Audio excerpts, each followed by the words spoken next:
Salve alunos, tudo bem? Como é que vocês estão? Bem-vindos a mais uma aula de Biologia. Nessa aula encerraremos o assunto órgãos vegetais, estudando isso aí, os frutos. O que são, quais são as funções, quais são os tipos de frutos que existem, qual a importância que eles têm para as angiospermas, as plantas de maior sucesso, e eles têm tudo a ver com isso. E você verá, por exemplo, que nem todo fruto é fruta e que nem toda fruta é um fruto, ok? Quer entender então esse assunto? Bora lá, vem comigo!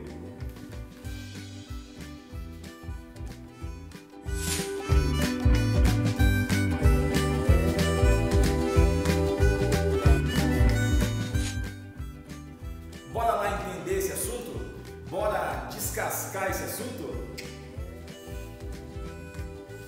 Tá, sei, não foi uma piada legal, foi ruim.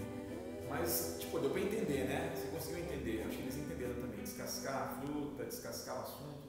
Não? Então deixa. Bora então entender esse assunto? E já tem aluno confuso, tô sentindo, com aquilo que eu disse no começo da aula. Professor, como assim? Maçã não é fruto? Professor, como assim? Nem todo fruto é fruta, nem toda fruta é fruto. Pois é, acontece isso. Eu vou te explicar então. Existe uma confusão entre esses dois termos. O termo fruta é um termo popular que faz referência a todo órgão vegetal adocicado, às vezes azedo, suculento e comestível. E você verá que nem toda fruta é um fruto biologicamente falando. Você vai ver isso na segunda metade da aula. E existe o termo fruto, no masculino, que é um termo biológico, que faz referência ao órgão vegetal que resulta do crescimento do ovário. Então, biologicamente falando, só é fruto aquilo que resulta, ou aquele órgão que vem do crescimento ou do amadurecimento do ovário da flor. E é um órgão exclusivo das angiospermas. Por quê? Porque só angiospermas têm flor. E essa flor tem ovário. E esse ovário, após a fecundação, geralmente, correto? Ele vai desenvolver ou vai se transformar nesse órgão que é o fruto biológico. Então você verá, por exemplo, que nesse conceito se enquadram coisas que a gente não chama de fruta.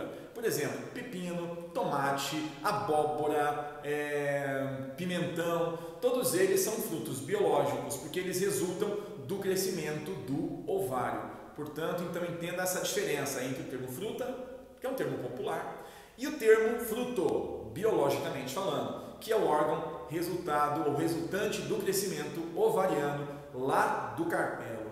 Tudo bem? E as funções que esse órgão desempenha? É um órgão ligado à reprodução. Ele tem função de proteger e dispersar a semente. Temos aqui, exemplo, um fruto, né? A gente chama de fruta também, uma poncã ou mexerica, e ele tem dentro dele a semente. Então, via de regra, os frutos contêm semente. Tudo bem, existem frutos que não têm sementes, mas eles são exceções. E eu vou comentar sobre isso na segunda metade da aula. Então, qual que é a função dele? Proteger a semente, abrigar a semente e ajudar na dispersão. O que é dispersão? É espalhar a semente, é ajudar a planta a conseguir dispersar o seu embrião, porque dentro da semente tem o embrião.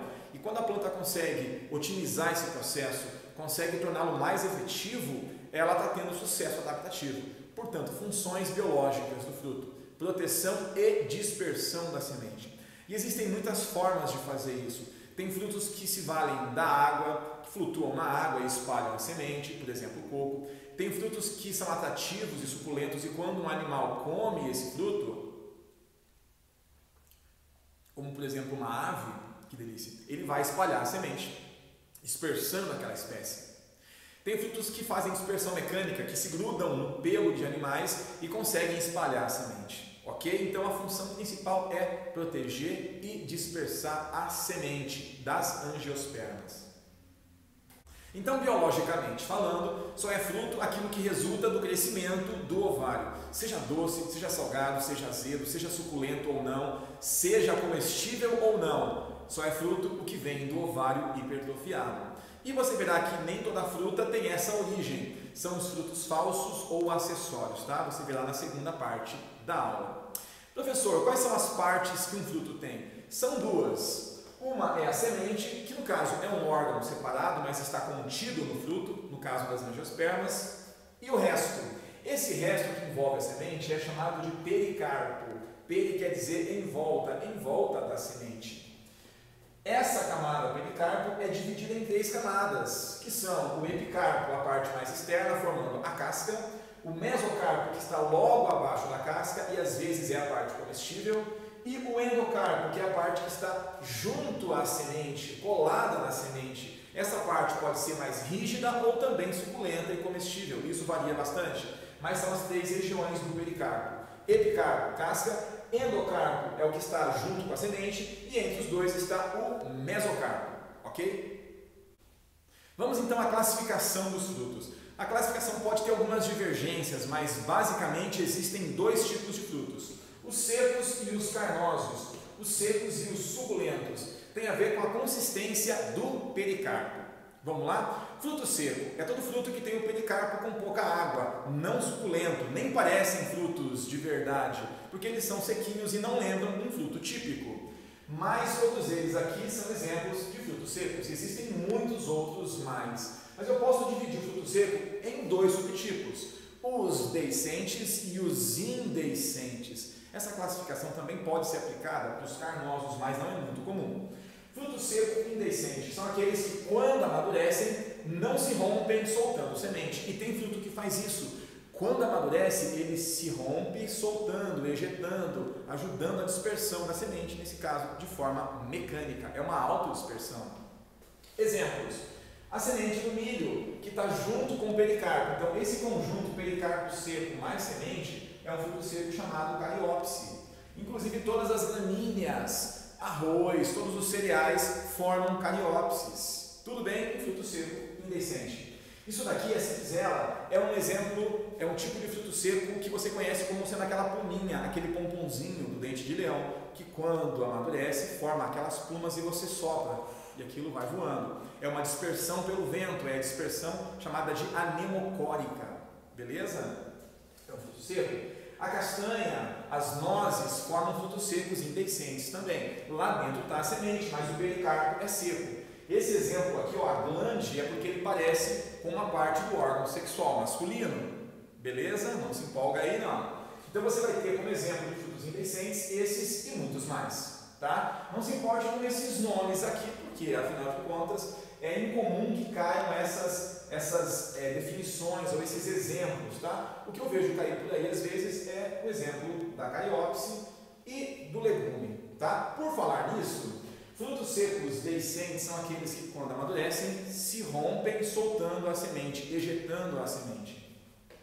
O exemplo mais comum é o legume. Professor, mas o que é legume? Olha só, biologicamente falando, legume é o fruto seco das leguminosas. Feijão, ervilha, lentilha. Frutos secos em forma de vagem, como por exemplo essa daqui, que contém sementes em seu interior, e essas vagens, quando secam, elas soltam a semente. É um fruto que se abre, portanto, um fruto deiscente. Outro exemplo é aquela cápsula do beijinho, ou da Maria sem vergonha, que é uma florzinha que tem uma cápsula parecida com essa aqui. A que tinha aqui eu acabei rompendo antes, no vídeo que eu gravei e não deu certo.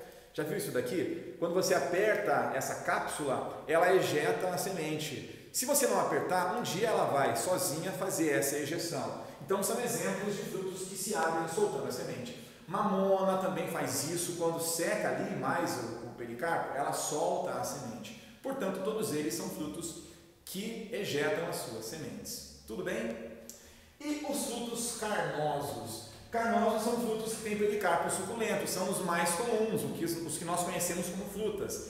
Esses frutos suculentos, ou carnosos, eles são classificados em 2 subtipos. E quais são eles? As bagas e as drupas. Tudo bem?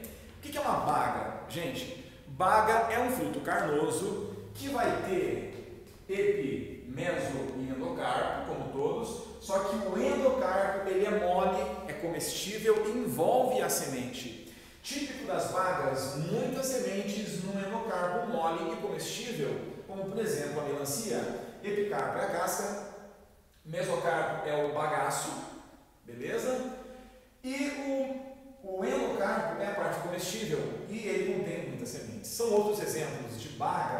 mamão, tomate, jabuticaba, uva, goiaba e pepino. A poncã, laranja, limão também são bagas. São bagas modificadas, tá? Que contêm um mesocarpo mais seco, fiapento, mas é típico desse tipo de fruta o que, gente? O endocarpo, que é a parte comestível, bom, hein? Contendo muitas sementes, beleza? Então, típico das bagas, endocarpo mole, contendo sementes. E a drupa? Drupa é um fruto carnoso que vai ter uma semente envolvida num endocarpo seco e às vezes rígido. Tão rígido como, por exemplo, no caso do pêssego, que a separação endocarpo e semente é muito difícil. Às vezes vai ser um endocarpo seco, não tão grudado como no caso do abacate, mas é típico das drupas, com uma semente envolvida por um endocarpo muito próximo, muito colado e às vezes formando um caroço. Exemplo, o pêssego, a azeitona, a manga, a cereja, o abacate, o coco. Inclusive o coco, a parte comestível do coco não é o pericarpo, é o que está dentro do endocarpo, que é o endosperma da semente, o alimento que o embrião tem para poder se desenvolver no começo da sua vida. Aquela parte que você descarta é o meso e a casca, e a parte dura é o endocarpo, formando um caroço. E também temos o exemplo da ameixa. E existem muitos outros exemplos. Portanto, baga e drupa são os dois tipos básicos de frutos carnosos. Tudo bem até aqui? E na segunda metade da aula veremos os frutos partenocárpicos, como a banana, frutos que se desenvolvem mesmo sem fecundação, portanto não contêm semente, e os frutos acessórios ou frutos falsos ou ainda pseudofrutos. Frutas que têm a parte comestível que não são formadas a partir do ovário da flor, como por exemplo o abacaxi, o morango e a famosa maçã. O abacaxi caiu, coitado. Portanto, muito obrigado pela sua atenção e até a próxima aula. Valeu!